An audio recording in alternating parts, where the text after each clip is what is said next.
living life, every day, late at night, not okay.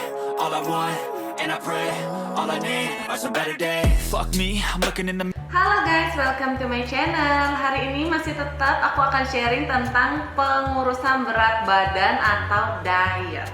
Tapi di video kali ini topiknya adalah tentang air dingin. Kalian sering gak sih denger kalau orang-orang zaman dulu, bahkan mami aku pun masih suka ngomong gini loh, kamu tuh kalau minum jangan minum air dingin, minumnya air panas supaya kamu tuh gak jadi gendut. Air dingin itu bikin gendut. Sering gak sih kalian denger kayak gitu? Aku sih masih sering banget loh digituin gitu ya. Jadi di video kali ini aku bakal bongkar tuntas gitu ya, sebenarnya bener gak sih kalau air dingin itu bikin gendut gitu. Jadi ada sebuah jurnal yang pernah aku baca, yaitu adalah Journal of Clinical Endocrinology and Metabolism. Di sana dibahas kalau ternyata air dingin itu bisa membantu menurunkan berat badan. Jadi ini bener-bener kayak pembantahan terhadap opini-opini orang tua zaman dulu gitu ya. Dan ini adalah kita bawa dengan versi penelitian. Jadi ya nggak bisa ditentang lagi dong, namanya juga penelitian gitu ya hasilnya. Terus kenapa sih kok bisa ya air dingin itu malahan bikin kita lebih terjadi pembakaran di tubuh kita dibanding dengan air panas? Jadi ternyata tubuh kita itu nggak semerta-merta kayak kamu minum air dingin terus yang masuk ke tubuh kamu air dingin. Kalau minum air panas yang masuk juga air panas, itu enggak kayak gitu ya teman-teman. Kalau nggak kita udah hipotermia gitu, kedinginan semua badannya. Jadi ternyata di tubuh kita itu ada sebuah enzim yang bekerja untuk menyamakan suhu semua yang masuk ke dalam tubuh kita. Mau makanan, mau minuman, mau dingin, mau panas, gimana pun suhunya, ketika masuk ke mulut dan kita makan gitu ya, masuk ke dalam tubuh kita, dia akan secara langsung disamakan suhunya kurang lebih 30 derajat Celcius. Jadi nggak ada tuh ceritanya yang masuk dingin terus jadi beku lemaknya gitu.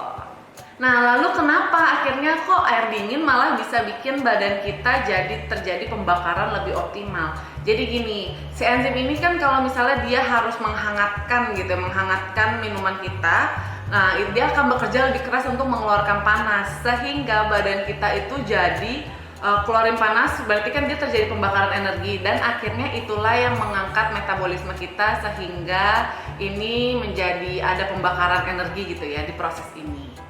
Jadi air dingin ini memaksa tubuh kita untuk menggunakan energi lebih banyak untuk perubahan suhu tersebut dibandingkan kalau kita minumnya air panas. Menurut penelitian ini ya, kalau kita minum air dingin gitu ya, pembakaran di tubuh kita itu lebih besar 8 kalori dibanding dengan air hangat.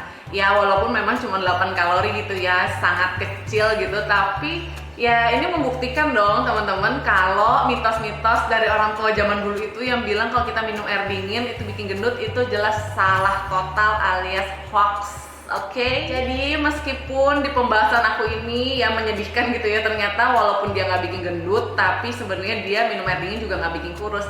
Tapi aku punya tips-tips gimana sih caranya kita menggunakan air dingin bahkan es batu untuk turunin berat badan. Karena aku sendiri ngerasa berguna banget gitu. Jadi ini ada tips-tips yang aku pernah gunain gitu ya pas aku lagi proses diet dan aku akan sharing ke teman-teman tipsnya.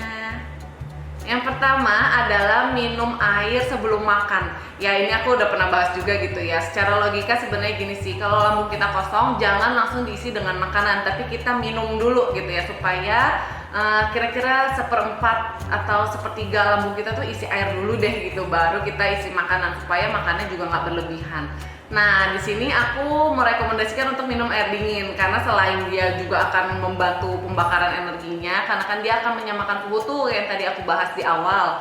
Juga sebenarnya minum air dingin itu bikin kita jadi lebih segar dibanding kalau kita minum air hangat gitu. Jadi kalian harus minum dulu air putih ya, bukan air manis-manis atau apapun yang ada kalorinya, harus air putih. Dan kalau bisa minum airnya yang dingin-dingin atau ya ada es batunya juga boleh kok. Yang kedua, nah ini tips yang bener-bener dari pengalaman aku. Jadi ini nggak ada studi dan nggak ada buktinya ya teman-teman ya, tapi ini berdasarkan pengalaman aku. Jadi es batu dan air dingin ini aku gunakan untuk menggantikan stimulasi di dalam mulut aku kalau aku lagi pengen ngunyah tapi bukan dijemakan. Ya, jadi tuh kalau misalnya dulu tuh misalnya aku tuh senengnya nyemil gitu ya, nyemil makan permen lah, apalah, coklat atau segala macam. Nah, ketika aku diet, aku suka bikin es batu kecil-kecil gitu ya. Terus Kalau aku lagi pengen nyemil, aku bakalan makanin es batu itu gitu. Jadi ya keinginan kita untuk ngunyah dan ada yang dimakan ke dalam mulut itu kan tetap terpenuhi walaupun memang dari es batu gitu ya. Dan ternyata ini berguna gitu. Jadi aku selalu merubah mindset aku, oke, kalau gue pengen nyemil, aku ambilin aja es batu kecil yang aku cetak lucu-lucu gitu. Nah, aku makanin aja itu gitu. Dan ternyata ini menolong banget karena kan sebenarnya es batu itu 0 kalori gitu ya, nggak ada kalorinya. Tapi bentuknya diemut-emut, digigit-gigit tuh lumayan untuk menggantikan stimulasi yang kita pengen makan permen. Ya udah, kita ganti aja pakai es batu. Yang ketiga, sensasi segar dan dehidrasi kita tuh jadi hilang. Nah, ini juga penting teman-teman. Jadi terkadang badan kita itu kalau ngasih sinyal lapar belum tentu karena kita tuh kepengen makan. Bisa jadi kamu juga dehidrasi. Jadi aku pernah bahas di beberapa video aku sebelumnya kalau dehidrasi itu juga memberikan sinyal pusing dan lapar seakan-akan kita pengen makan. Oleh karena itu, kembali lagi sebelum kita makan gitu ya, atau misalnya di jam snack gitu ya, kamu coba dulu untuk mungkin minum air dingin gitu supaya kita bisa ngecek nih, oh ternyata badan ini memang butuh makan atau ternyata sebenarnya dia tuh dehidrasi, makanya dia bikin kita tuh jadi ngerasa gak nyaman. Dan keempat, kalau kamu mau pakai air dingin dan es batu ini untuk metode diet kamu yang kayak aku lakuin gitu ya, pastikan kamu tidak menggunakan air yang ada kalorinya. Jadi mau bikin es batu ataupun air dingin, jangan ditambahin aneh-aneh, jangan jadi teh manis, jangan jadi minuman berasa gitu ya. Tetap harus pakai air doang, cuman bentuknya kita ubah jadi es batu atau jadi air dingin gitu. Karena intinya adalah kalau kamu diet itu kamu harus kalorinya serendah mungkin. Jadi jangan nambahin kalori ke dalam minuman dan es batu kamu. Jadi ternyata mitos ya, kalau dulu suka dibilang air minum dingin itu bikin kamu jadi buncit, lemak kamu jadi terkumpul dan menggendut di perut, itu bohong banget. Jadi kita bisa seneng gitu ya yang pecinta-pecinta minum air dingin gitu.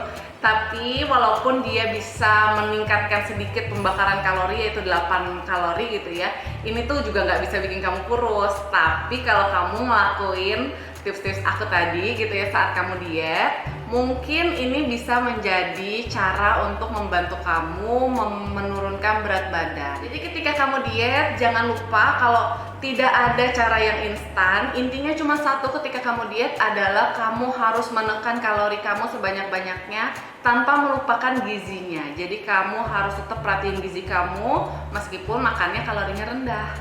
Itu dia tips dan sharing dari aku tentang air dingin. Semoga bermanfaat buat teman-teman semua yang lagi diet.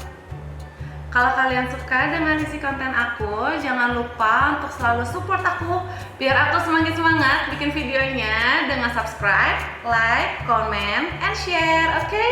Thank you and bye-bye.